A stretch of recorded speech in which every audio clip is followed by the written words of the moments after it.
సరే మేడం సంక్రాంతికి వస్తున్నాం సినిమాలో మీ క్యారెక్టర్ సినిమాకి బ్యాక్ బోన్ యాక్చువల్లీ. సరే అన్నట్టు విమెన్ సెంట్రిక్ ఫిల్మ్ కాదు కానీ బ్యాక్ బోన్ క్యారెక్టర్. అంటే టెరిఫిక్గా వర్క్ అవడంతో సెకండ్ హాఫ్లో ఏదైనా ఫ్లాస్ ఉన్నా కూడా మొత్తం కవర్ చేసేసింది కూడా మీ క్యారెక్టర్. ఐడియల్లీ చాలామంది ఎక్స్పెక్టెడ్ ఏంటంటే అనిల్ గారి నెక్స్ట్ సినిమాల్లో మీరు చిన్నదో పెద్దదో క్యారెక్టర్ డిఫాల్ట్గా పడిపోవాల్సిందే మీది, లేకపోతే క్రౌడ్ డిమాండ్ అన్నట్టు అనుకున్నారు. బట్ అటువంటి ఏ జరగలే. ఏంటి అసలు did you guys think of something or? Number ఉందా సార్ అనిల్ గారి నంబరు? ఫోన్ చేయండి, గబుక్కుని ఫోన్ చేసి అడగండి అసలు ఏంటి ప్రాబ్లం అనేసి. సో ఈ క్వశ్చన్ నేను కూడా అడిగాను, నా చుట్టూ ఉన్న వాళ్ళు చాలామంది అడిగారు. భలే ఫన్నీగా ఉండింది. జీవి ప్రకాష్ని మట్టిలో పాతేసి అలాంటివన్నీ అనిల్కే వస్తుంది అలాంటి ideas. It's not like that అండి. Maybe he wants to give me a right role అనుకుంటాను. He is a director. Anil garu అసలు ప్రతి ఒక్క స్టేజ్ మీద కానీ ప్రతిసారి నన్ను చూసినప్పుడు ఎవరికైనా ఇంట్రడ్యూస్ చేసేటప్పుడు ఆయన చెప్పేది ఒక్క మాటే, అసలు సంక్రాంతి సినిమా వర్క్ అయిందంటే నా భాగ్యం వల్లే చూడండి అని చెప్పి చాలా he'll be very proud. And మేము ఫెస్టివల్స్, గోవా ఫెస్టివల్స్ కానీ ఆ ఫెస్టివల్స్, ఢిల్లీ ఫిల్మ్ ఫెస్టివల్కి వెళ్ళినప్పుడు ప్రతి ఒక్కసారి you giving any award give to her, she is best actress in south అది ఇది అని చెప్పి he literally fought. I mean he's summon like that. So ఖచ్చితంగా ఐ థింక్ సంక్రాంతి 2 అయితే ఈసారి రాలేదనుకుంటా. మేబీ దీనికోసం వెయిట్ చేశారేమో సంక్రాంతి 2 తీద్దామనే ఒక ఇంటెన్షన్తో. But again he's now doing with Venky garu and Kalyan garu with different story. నేను స్టోరీ నాకు లైన్ అయితే చెప్పారు, ఇట్స్ సూపర్. మళ్ళీ ఇంకో బ్లాక్ బస్టర్ పక్కా confirm. So I'm also hoping Anil గారితో ఇంకో సినిమా వర్క్ చేయాలని. దేవుడి దయ వల్ల త్వరగా జరిగితే ఆల్ ది బెస్ట్. అందరికీ హ్యాపీ. ఐశ్వర్య గారు ఎక్కడండి, అంటే మీరు సినిమాలు చేసి మామూలుగా హీరోయిన్స్ ఎలా ఉంటారంటే మా షార్ట్ మేము చేసామా క్యారవాన్లోకి వెళ్ళిపోయాం అన్నట్టు ఉంటారు. బట్ మీ ఫిలిం మేకింగ్ మీరు ఈ ప్రాసెస్ని అంతా ఎంజాయ్ చేస్తూ అన్నట్టుగా అనిపిస్తుంది. సెట్లో దోశలేస్తారు టీం కోసం, ఇవన్నీ చేస్తూ ఉంటారు. మీకు ఇంకా యాటిట్యూడ్ రాలేదా హీరోయిన్ నేను అనేది? మీకు ఇంకా అలవాటు కాలేదా ఎట్లాగా? ఈ క్వశ్చన్ నన్ను చాలా మంది అడిగారండి. అంటే నన్ను చిన్నప్పుడు స్కూల్లో చూసిన వాళ్ళ దగ్గర నుంచి ఇప్పుడు దాకా ఇలాగే ఉన్నావు, ఇంటర్వ్యూలన్నా కొంచెం ఫిల్టర్ చేసి మాట్లాడు, నువ్వు హీరోయిన్ అయ్యావు అంటే ఇంకా ఏమి ఎక్కలేదా నీ బుర్రకి అంటే, ఏమో అండి నాకు అసలు అదేమీ అంతగా ఎక్కలేదని అనుకుంటాను.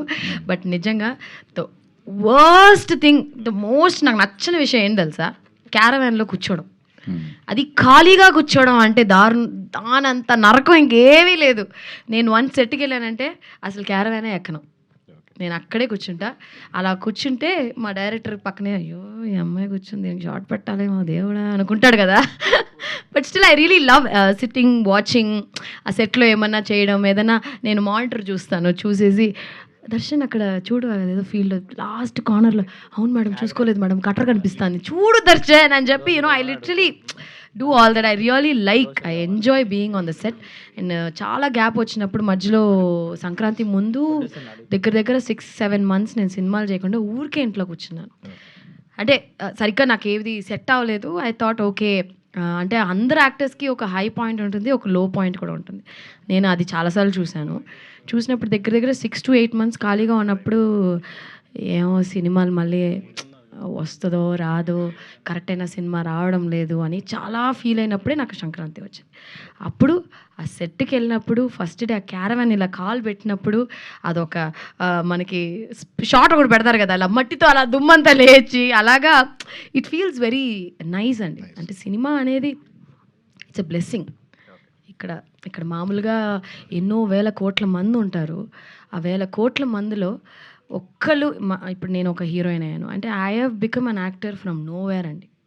మా నాన్నగారు సినిమాలో ఉన్నా, మా తాతగారు ఉన్నా, మా ఫ్యామిలీ ఉన్నా కూడా నాకు ఈ with no one I have become such a big star. 45 సినిమాలు, దాంట్లో దగ్గర 30 సినిమాలు పెద్ద పెద్ద హిట్లు చేశాను, పెద్ద పెద్ద యాక్టర్స్తో వర్క్ చేయడం అంటే దేవుడి బ్లెస్సింగ్స్, ఎక్కడో ఒక చిన్న లక్ అంతే. సో దాన్ని ఎప్పుడు నేను మిస్ అవ్వకూడదు, దానికి గట్టిగా పనిచేద్దామని ఒక ధీమాతో. మీ పక్కన తిరువీరు గారికి కూడా అలవాటు కాలేదు ఆ హీరో యాటిట్యూడ్ అదంతా కూడా? అయ్యో తిరువీరు దారుణం, నాకండి దారుణం. మేము అది ఒక హ్యాపీనెస్ ఉంటుందండి. ఇప్పుడు మీరు దోశలు వేసుకుంటున్నాము సెట్లో. ఇప్పుడు ఈ ప్రొడ్యూసర్తో కానీ అనిల్ గారి సినిమాలో కానీ, ఇప్పుడు నేను ఇంకో సన్నీ గున్నం అని ఒక ప్రొడ్యూసర్ ఉన్నారు, ఆయనకి ఒక సిరీస్ చేస్తున్నాను. కలిసి భోంచేస్తామని చేస్తామని అందరం. ఆ కలిసి భోంచేయడంలో ఒక మంచి ఒక ఫీల్ వస్తుంది. Hero, heroine, director, cameraman, art director అందరూ కలిసి కూర్చుని ఒక భోజనం చేసేటప్పుడు కొన్ని ఇంట్లో పెద్ద పెద్ద డైనింగ్ టేబుల్లో ఉంటాయి, నేను చాలాసార్లు చూస్తున్నాను. కానీ ఎవరు కలిసి భోంచేయరు. ఒక్కొక్క టైమింగ్లో డిఫరెంట్ టైమింగ్స్లో వాళ్ళ కన్వీనియన్స్లో భోంచేస్తారు. యాక్చువల్లీ మనందరం రియల్ లైఫ్లో if you take our selfs ఒక ఇంట్లో కలిసి భోంచేయడం అనేది ఒక ప్యాటర్న్ ఫాలో చేస్తే చాలా సంతోషంగా కొన్ని గొడవలు కూడా తగ్గిపోతాయి. అది ఒక డిఫరెంట్ ఫీలింగ్ అండి. ఇంకొక పర్సనల్ క్వశ్చన్, అంటే మీరు తమిళ్లో కూడా సినిమాలు చేశారు. ఇప్పుడున్న సిచ్యువేషన్ ఏంటంటే విజయ్ గారు సీఎం అయిపోయారు, అజిత్ గారు ఏమో సినిమాలు చేయట్లేదు. ఒక క్రౌడ్ పుల్లరు, ఒక భారీ కలెక్షన్స్ వచ్చే హీరో తమిళ ఫీల్డ్లో లేరు అని ఒక టాక్ వినిపిస్తుంది. మీరేమంటారండి? అలాంటి లోటు ఏమైనా ఉందా? మిగతా హీరోలు క్రౌడ్ పుల్ చేయగలరు? ఏం లేదండి. మొన్న కరుపు ఎంత పెద్ద హిట్ అయింది, సూర్య గారి సినిమా బాగుంటే జనాలు వస్తారండి, అదొక్కటే నమ్ముకోండి. ఇప్పుడు మొన్న అబ్సెషన్ అని ఒక సినిమా వచ్చింది, మనకు తెలుసా అసలు వాళ్ళు ఎవరో తెలుసా? మనకి 6 కోట్ల రూపాయలతో సినిమా తీసి, అంటే it was made with 1 million and ఈ collected some 100 million or 1000 million, I'm not very sure with 1000 కోట్ల దాకా కలెక్ట్ చేశారని చెప్పారు. 1000+. మనకి వాళ్ళు ఎవరో కూడా తెలియదు. కానీ ఆ డైరెక్టరు అది హారర్ సినిమా కూడా కాదు, ఇట్స్ స్మాల్ ఫిలిం. ఆ యాక్టర్స్ మనకి ఎవరో కూడా తెలియదు. సో మనని కూర్చోబెట్టారు కదా, కూర్చోబెట్టి ఆ అమ్మాయి నో నో నో అంటుంటే, అమ్మో నువ్వు నో నో నో వద్దురా బాబు అన్నట్టు. The so many reels. That's cinema అండి. It's not about language, actors అంతా పక్కన పెడితే కంటెంట్ బాగుంటే జనాలు ఖచ్చితంగా ఆదరిస్తారు. ఆ నమ్మకంతోనే ఇన్నేళ్ళు సినిమాలో ఉన్నాం. మహేష్ గారు ఇక్కడ టక్ జగదీష్ తర్వాత మళ్ళీ చేశారు కదా, కొట్టాడు మరి అప్పుడు ఆ సినిమాలు అంతా కొట్టారు కదా, అదేమన్నా రివెంజ్ ఏమైనా తీసుకున్నారు దీంట్లో? కొట్టాను రివర్స్లో. కొట్టడం కాదు, అసలు ముట్టుకొనే లేడు కదా, ఇలా ముట్టుకుంటే పారిపోతాడు, షాక్ కొడుతుంది. తనలో చూసిన చేంజెస్ ఏంటి ఈ 5 yearsలో?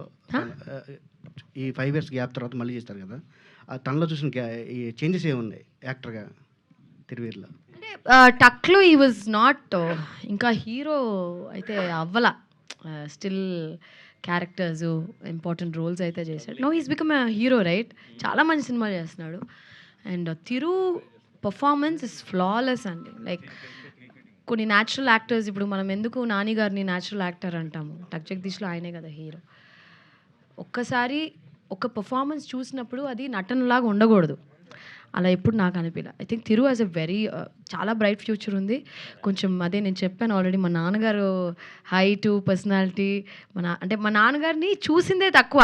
ఈ passed away when I was 8-9 yearsలోనే ఆయన చనిపోయారు. బట్ హైట్, పర్సనాలిటీ, మా నాన్నకి మంచి జుట్టు ఉండేదని చెప్తా ఉంటారు. అలా ఉందా? మీరే చెప్పాలి, అందుకే మీరు చూసుంటారు మా నాన్నగారిని ఎక్కువ. తిరువీర్ గారు